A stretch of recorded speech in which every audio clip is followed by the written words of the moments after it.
পরের দিন সকাল তখন 8টা বাজে। তপনের রুমের দরজায় তিথি নক করতে লাগলো। ভাই উঠ, ফ্রেশ হয়ে নিচে আয়, বেরোবি তো। ঘুম ঘুম গলায় তপন সাড়া দিল। আর 5 মিনিট দি, উঠছি। বেশ দেরি হলে তো হবে। রিমার ঘরের বিছানায় তো জামাইবাবুর স্যুট রেখে এসেছি, ওটা পরে অফিসে যাস। নিজে তো আনিসনি কিছু। ওকে দি। তিথি চলে গেল। 10 মিনিট পরে তপন উঠে সেলানে গেল। সেলান সেরে নিচে তাওয়াল পরে খালি গায়ে রিমা রুমে গেল। রিমা তখন সেই বড় জানালার সামনে দাঁড়িয়ে আকাশ দেখছে। তপন ওর পাশে গিয়ে দাঁড়িয়ে বলল, আকাশ তোমার প্রিয় বুঝি? রিমা আচমকা তপনের কথা শুনে ওর দিকে তাকিয়ে মুখ নিচু করে নিল। লজ্জা পেয়েছে। তপন বুঝতে পারলো সেটা। আমায় সেদিন রাতে এর থেকেও খোলামেলা অবস্থায় দেখেছো, সেদিন তবে কেন লজ্জা পেলে না? আবার আকাশের দিকে তাকিয়ে রিমা বলল, সেদিন তো জানতাম আমায় কেন নিয়ে যাওয়া হয়েছিল, তাই হয়তো। তখন রিমাকে নিজের দিকে ঘুরিয়ে মুখ তুলে কপালে চুমু দিয়ে বলল, আর আজ? আজ কেন নিয়ে এসেছি তোমায়? জানি না দাদা বাবু। রিমার মুখ চেপে ধরল তপন। উফ, দাদা বাবু নয়, দাদা বাবু বলে ডেকো না আমায়। তুমি আমায় জোর করো না দাদা বাবু, আমি পারবো না। ঠিক আছে, জোর করবো না, বলেই নিজের বাহুর বাঁধন থেকে রিমাকে ছেড়ে দিল তপন। রিমার কথাটা খুব মনে লাগলো তপনের। এরপর একটু হতাশ হয়ে বিছান থেকে জামা কাপড়গুলো নিয়ে ঘর থেকে বেরিয়ে গেল। রিমা সেই রকমই আকাশের দিকে তাকিয়ে রইল। রিমার যে শরীরে খারাপের মাত্রাটা কাল রাতে ভীষণ বেড়েছিল, তা কি তপন তার চোখ মুখ দেখেও বুঝতে পারলো না? রিমার অভিমানে কান্না চলে এলো। ভালোবাসে, বিয়ে করবে, কাল এত চিন্তা করছিল, তবে আজ সকালে সে তাকে একবারও জিজ্ঞাসা করলো না যে তার শরীর আজ কেমন আছে। অভিমানে চোখ থেকে এক ফোঁটা জল গড়িয়ে পড়ল। বেশ খানিকক্ষণ পর তপন রেডি হয়ে যখন বেরোবে, তখন রিমার ঘরের সামনে এসে রিমার উদ্দেশ্যে বলে গেল, মুখ চোখের অবস্থা খারাপ, শরীরের যেন যত্ন নেওয়া হয়। আর খুব শরীর খারাপ হলে দিদিকে জানিও, চেপে রেখো না। আমার হয়তো রাত হবে আসতে। রিমা পিছন ফিরে কিছু বলতে যাচ্ছিল, কিন্তু দেখলো তপন হনহন করে নিচে চলে গেল। রিমার বুকের মধ্যে কষ্ট হলো যে সে তপনকে ভুল বুঝেছে। সে ভেবেছে তপন তার শরীরের অবস্থা নিয়ে কাল যা করেছে সব ভুল, কিন্তু ওই মানুষটা একটা কথায় রিমাকে ভুল প্রমাণ করে দিয়ে চলে গেল।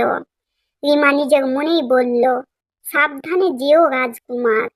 হ্যাঁ, রিমা তপনকে প্রথম নাম ধরে রাজকুমার বলে ডাকলো, তবে নিজের মনে। সামনাসামনি সে হয়তো নিজের ভালোবাসা প্রকাশ করতে পারবে না। ভয় হয় যদি সব মিথ্যে হয়ে যায়।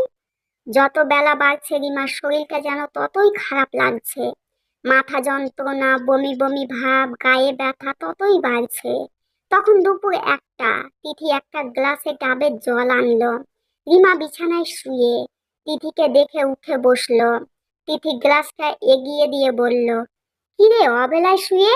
নে, এটা ডাবের জল, এক চুমুকে ফিনিশ কর তো দেখি। কি এটা? বললাম যে ডাবের জল। দিদি, আমি খাবো না। তিথি ধমকে উঠল, কেন রে? চুপ করে খা বলছি। গরমকালে ডাবের জল খাওয়া কত উপকার জানিস? শরীর ঠান্ডা হয়। তিথির ধমকের উপরে রিমা আর কিছু বলে উঠতে পারলো না। অনিচ্ছা সত্ত্বেও ওটা ঢক ঢক করে খেয়ে নিল। আর সত্যি রিমার যেন একটু শান্তি লাগলো। শরীরে আনচান ভাবটা একটু কমলো। তিথি বলল, কিরে কিছু ভাবলি? রিমা জানালো, হুম। তিথি আনন্দের সঙ্গে বলল, কি ভাবলি? উনি আমায় অনেক সম্মান করে দিদি, আমি সেটা বুঝি, কিন্তু আমার সঙ্গে উনার জীবন জড়ালে উনার ক্ষতি হবে। কিসের ক্ষতি বোন? ও নিজে চাই কি তোকে ভালোবাসতে, আগলে রাখতে, তবে কেন? সে তো আমিও চা। কথাটা পুরো বলল না রিমা। নিজেকে সংযত করলো রিমা। এ কি, সে এক্ষুনি তার মনের কথা মুখ ফসকে বলে ফেলছিল। অমনি তিথি বুঝতে পেরে রিমাকে চেপে ধরলো। কি বলছিলি বল? বল। আমিও একটা মেয়ে, তাই একজন মেয়ের মনে অনুভূতি খুব বুঝি। রিমা ধরা পড়ে গেছে দেখে তিথি মনে মনে খুশি হলো।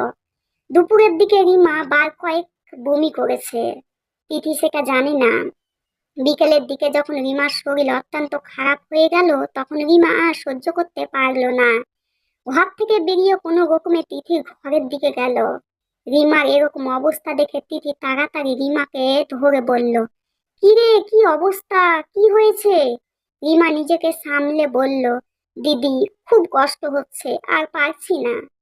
হ্যাঁ বুঝলাম, কিন্তু কি কষ্ট হচ্ছে আমায় খুলে বল। বমি হচ্ছে, কাল সারা রাত ঘুমাইনি, খুব কষ্ট হচ্ছে। এসব শুনে আর এক মুহূর্ত দেরি করলো না তিথি। তপনকে সে কিছুই জানালো না, পাছে টেনশন করে তাই। বিকেল 4টায় রিমাকে নিয়ে তিথি ডাক্তারের চেম্বারে ঢুকলো। সেখানে ডক্টর মিশ্র চ্যাটার্জি, একজন অভিজ্ঞ গাইনোকোলজিস্ট। 25 বছরের এক্সপিরিয়েন্স তার। তিথির সমস্ত গাইনো প্রবলেমের ট্রিটমেন্ট উনি করেছেন।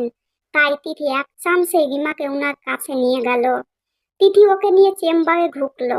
ডক্টর মিশ্র বললেন, আরে মিসেস সেন, কি ব্যাপার? তারপর চশমার উপর থেকে রিমার দিকে তাকিয়ে বললেন, ইনি কে? হালকা হেসে তিথি বলল, আমার বোন, ওকেই চেক আপের জন্য এনেছি। আচ্ছা, তা বলুন কি প্রবলেম? কাল বিকেল থেকে বমি আর শরীরের ব্যথায় কষ্ট পাচ্ছে। ঘুম কেমন হচ্ছে? ঘুম তো কাল রাতে ঘুমায়নি বলছে। ডক্টর মিশ্র উঠে রিমার কাছে গেলেন, বললেন, কই একবার চোখে নিচটা দেখি। রিমা নিজের মুখটা বাড়িয়ে দিল। কি সব চেক আপ করার পর তিথির উদ্দেশ্যে বলল, আপনার বোন কি ম্যারিড? তিথি হাত নেড়ে সম্মতি জানালো, না না ডক্টর, ম্যারিড নয়। ডক্টর মিশ্র একটু অবাকের সুরে বললেন, আপনার চিকিৎসা করেছি এতদিন ধরে, কতবার আপনার বাড়ি গেছি আপনার ছেলের চেক আপের জন্য, কোনোদিন তো শুনিনি আপনার বোন আছে। আপনার ভাইকে নিয়ে দুঃখ করেছেন, কিন্তু বোন? তিথি আমতা আমতা করে কথাটা পুরো এড়িয়ে গেল। বলল, কি বুঝলেন ডক্টর, মেজর কিছু? একটু চিন্তা নিয়ে ডক্টর মিশ্র বললেন, গড়বড় তো লাগছে একটু।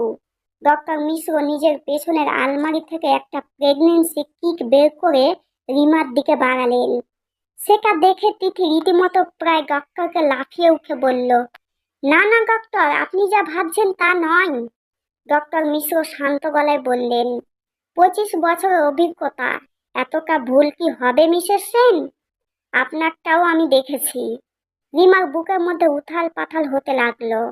সে জানে না যে ডক্টর তাকে কি দিল বা কি হয়েছে তার। ওদিকে তিথির মুখ শুকিয়ে গেছে।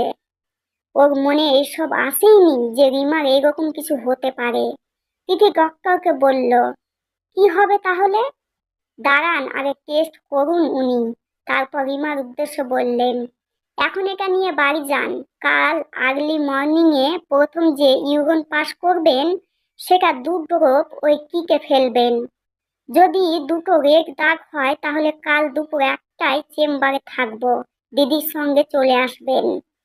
রিমার কিছু মাথায় ঢুকলো না, তবুও বাধ্য মেয়ের মতো মাথা নেড়ে উঠে পড়লো। এই পর্বটি কেমন হয়েছে তা আমাকে কমেন্ট করে জানাবেন। যদি ভালো লাগে লাইক করবেন। আর যারা নতুন হয়ে আমার গল্পগুলো দেখছেন এবং শুনছেন, তারা প্লিজ আমার চ্যানেলটিকে সাবস্ক্রাইব করে নেবেন। আর আপনাদের অসংখ্য ধন্যবাদ ধৈর্য সহকারে আমার গল্পকে প্রথম থেকে শেষ পর্যন্ত দেখার জন্য।